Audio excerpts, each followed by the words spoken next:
What's going on, guys? Meek, and I want to show you guys how to do a cool little effect that a bunch of people have asked me how to do lately.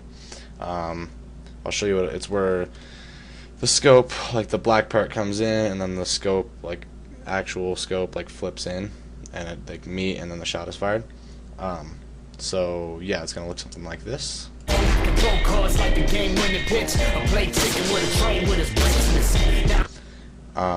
Yeah, where the little thing, I'll do it again in case you guys didn't see it. Right here, how the scope flips in. But yeah, it's a really simple effect, but I've had a lot of requests, so I figured I'd show you guys how to do it. Alright, so how I do it is you're going to want to have your clip, your first clip. Obviously it'll play out, and then whether it's Twixted at the end or whatever, that's your choice. But right when you want to have the scope start flipping in, you're going to find the exact frame on your top clip, the one that you're going to mask. Find the frame right before the shot is fired. So there's the shot, so one before it. And oh god, I forgot about that. I forget every time. Anyways, and you're going to split the layer. Delete the part that you don't need. Split it again, or sorry, duplicate it. And then make a freeze frame on the duplicate. And then all you're going to do is just use the ellipse tool and just mask out the scope. A lot of the requests that I've been getting lately about tutorials are, most of them, like, people are asking me to explain certain stuff that was in Tilty's montage. But that stuff is all pretty much like the transition stuff. They're all pretty much just like clever forms of masking.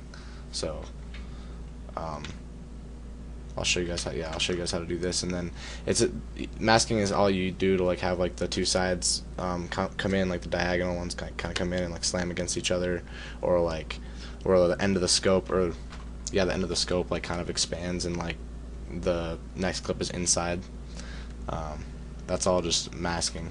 But anyways, so how you do this one is you're gonna mask out the scope, and then duplicate the freeze frame layer that has the mask on it,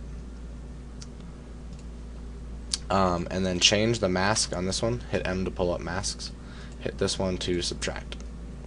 And so now this one will just be the scope, the scoped in part, and then this part will be the black around it. So what I do is I'll usually make this transition maybe like a second long or so. So what you'll do is you'll go to where you want the transition to complete, and the first thing you're going to do is get rid of the layers, or the other halves of layers that you don't need, and then you're going to line up the bottom clip where you want the shot to be fired, line that up with where the transition ends, and then all you're going to do is just, well, first of all, you're going to keyframe the scale, so hit S to bring up scale, keyframe it from its final scale, and then you're going to keyframe the bottom half, the scope, all the way down to 0. And the mask is a little bit choppy because I just did it really fast, but you'll make that cleaner, I know, because you guys are perfectionists. And then you're going to scale the top layer up to where the black goes out of the screen like that. And so as you can see right now, this, you could just leave it like this, and the scope comes in, and the black part comes out, and then the shot's fired.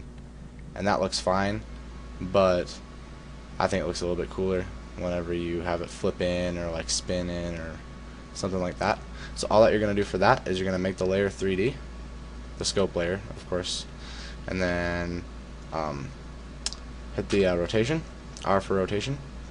And then what I do is I'll keyframe them all from their final rotation, which is going to be 0 degrees, 0 rotations. And then I usually bring them all up to 1.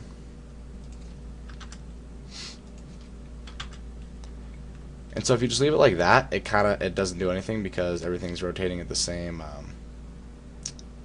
rate. So what you got to do is just offset them a little bit. So what I'll usually do is like offset them by like maybe like a third of the whole transition, so like 20 frames or so. So I'll just like maybe offset this one like all the way, double the length of the transition, and then maybe this one like that, this one like that. And that way when it comes in, it's all Oops.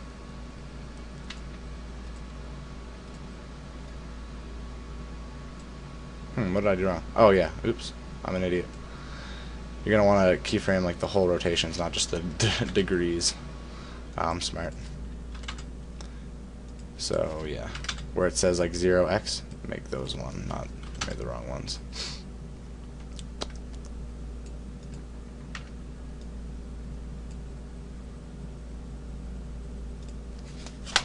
Oops. Yeah, alright. Now if you watch it, there you go. Now so you can see it kind of like flips in. And if you want it to flip in more or less, you can always like just change these numbers. You can change them all to the same one and it'll be even, or you can change just one and it'll kind of be like more like random. But that's generally how you're gonna do it. And then remember to take off the audio on these, and then you're probably gonna use a gunshot sound, but whatever you do, it's up to you. But yeah, so I'll run preview this real quick and you guys can see what it looks like.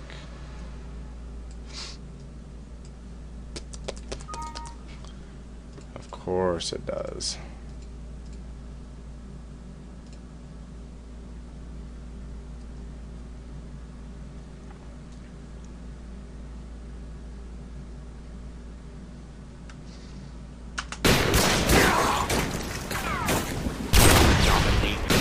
So yeah, that's that, and then that was a little bit slow. You can do it probably like half a second or whatever, but generally that's how you do the effect.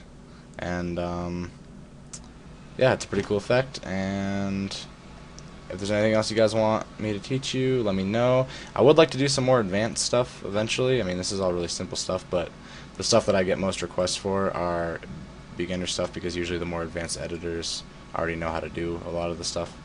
But yeah, so that's that. Leave a comment, tell me if you want to see anything else covered, and I'll see you guys next time.